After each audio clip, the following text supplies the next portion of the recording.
We want to be very gentle in what we say, because in no way are we wanting to imply that you're not doing good work or that there's not tremendous value in what is being done there. But really, most people, before they come to you, have been trying to take care of things in an action sort of way for quite a long time. And it isn't until an individual, and we mean someone who is thriving or someone who is really not thriving, it isn't until they come to the place where they are willing to acknowledge that they are vibrational beings and that their thoughts matter more than any of their actions, and are able to begin directing thoughts and therefore find emotional relief first, that then find any true path toward anything that is satisfying. The first topic that we would like to really explore with you is that most humans are thinking of what you are calling the death experience or the reemergence into non-physical as a fail situation. It's sort of the last ditch thing. Well, I guess I might as well go. And that is not the reason that the majority of people make their transition.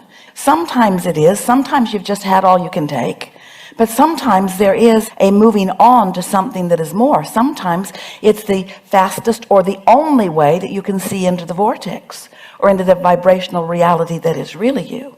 So we want to begin by not making the death experience be the fail in this deliberate creative process, because it certainly is not. But for those who are really still interested in this physical life experience, in this physical body, who really feel that they have more that they want to do here, they still have children that they're wanting to play with or explore or any number of things, then it is necessary for them to discover a relationship, a conscious feeling relationship between the vibration of who they really are and the vibration of who their thoughts are allowing them to be here and now. And if we were standing in any physical shoes that were trying to assist anyone in improving the way they feel day to day in life experience, that is the only thing that we would be teaching until we were certain that they had it, because everything else is just a band-aid on a gushing wound. Everything else is not sustainable. The world just keeps moving around on them, and that for the most part is why they are in the despair that they are in to begin with, you see. Thank you. So are you saying that the true reason behind any dis-ease that manifests itself in the physical body is dis-ease on an emotional level, on a core level belief, a disallowance of the ease that you feel when you're in concert with who you are? No exceptions. And then once the patient can find that and release that, what I've seen is that when they do find that, it's like a core that they dispel or explodes. We'll come back to that, but the thing that's so interesting about this discomfort or dis-ease or discord or disharmony that so many people feel is that they think that it's about some big deep-seated issue. I was abused when I was a child, or I'm living with someone now who really does not love me, or big heavy things, maybe even things that I don't remember from past lives. They make up the most remarkable things in order to explain their discord, when really what it is just practiced attention to unwanted things, which keeps the momentum going steadily. And so all day every day life is showing them that they want this, but they're thinking about not wanting that, and so they're ripping themselves apart energetically all day every day for no sensible reason, until finally their physical apparatus cannot sustain the emotional discord, you see. And then they want someone else to put them back together in some way other than the way they have torn themselves apart. And that's why we're saying until you get to the heart of what it is. And we don't mean in a psychological setting of getting to the root of what's troubling them. We mean just talk nice about people. Just talk nice about yourself. Just look at beautiful things and stop looking at squalor in the gutter. Look at things that are uplifting to you. Look for things that feel good. Focus your mind upon things that allow you to be in vibrational accord with your inner being, who always looks at things that feel good. You see, there's no other path. There's no other path to alignment than to find vibrational harmony with what you're wanting to align to. And isn't it evident as you live more life and as you listen to more of the likes of us, isn't it evident that what you're reaching for is a point of view that is likened to the point of view that the source within you holds? Wouldn't you rather love than hate? And wouldn't you rather notice well-being than not well-being? Aren't you looking for evidence of well-being? Can't you feel that that's what your inner being always does?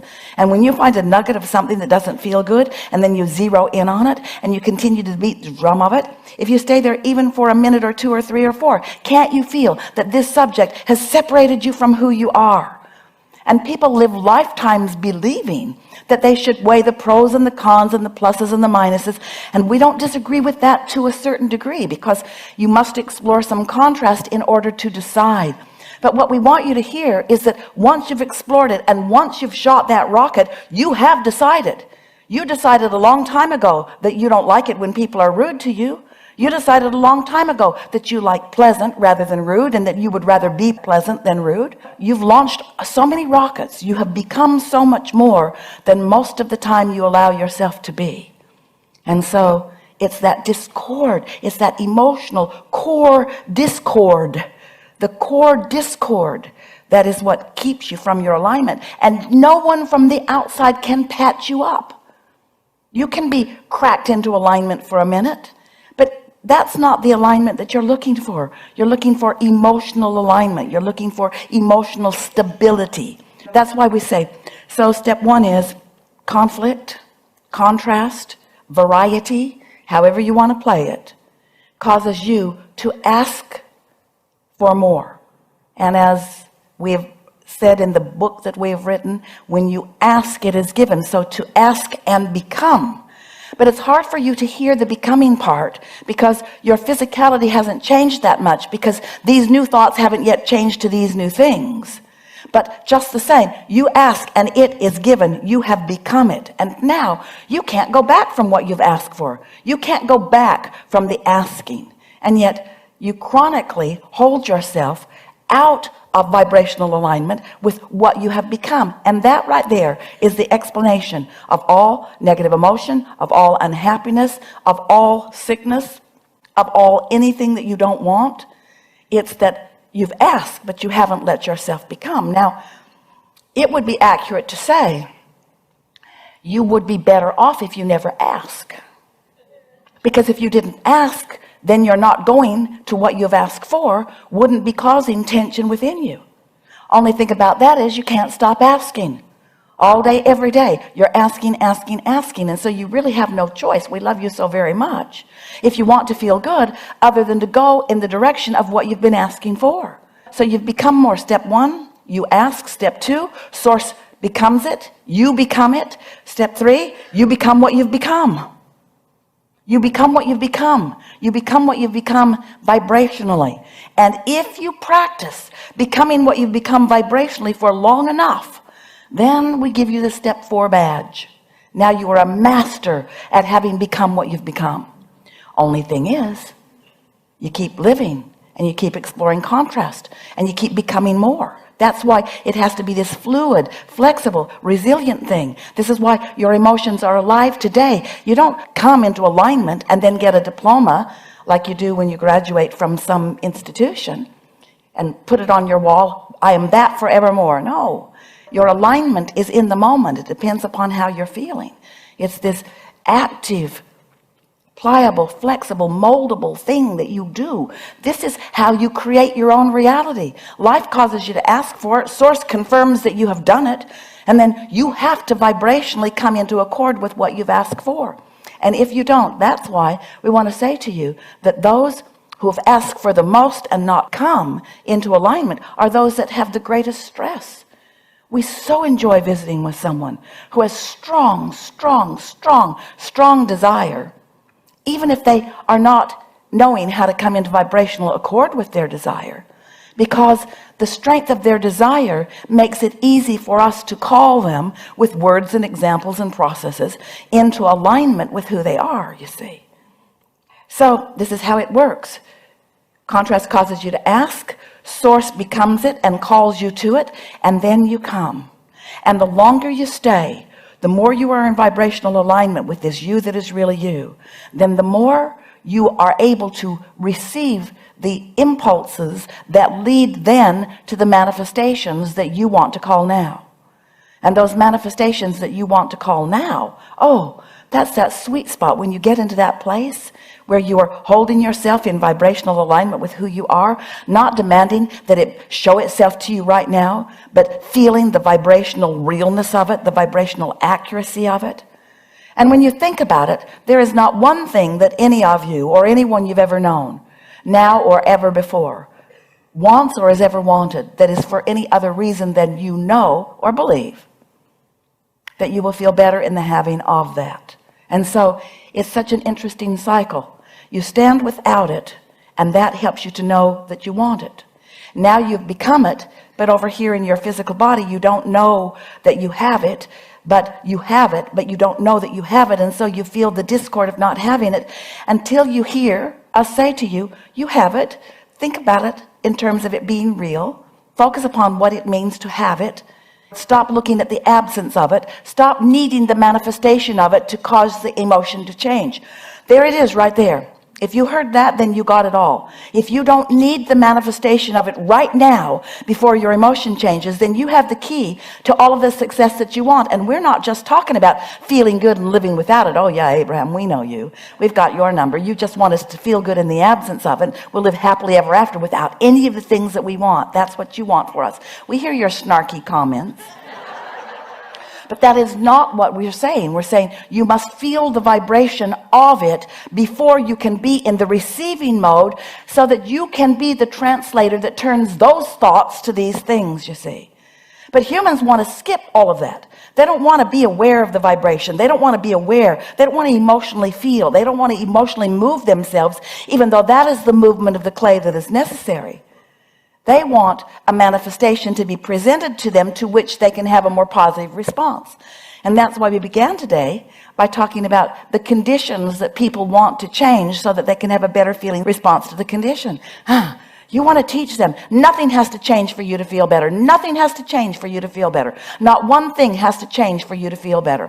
Not one thing has to change except your own focus, your own willingness to be pliable with your own mind, your own willingness to feel good anyway, your own willingness to look for positive aspects and find them, your own willingness to feel good anyway, your own willingness to feel good anyway.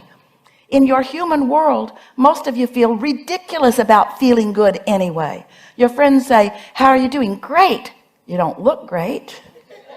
No, I'm really doing great. Did you get your job yet? Oh, I'm really feeling great. Did you get your job yet? I'm feeling so good. You're delusional, they say to you. You're delusional. And we want you to practice delusion. We want you to practice emotional delusion. We want you to practice feeling good as best you can, no matter what. And then watch what thoughts begin to turn to what things. Just watch what happens.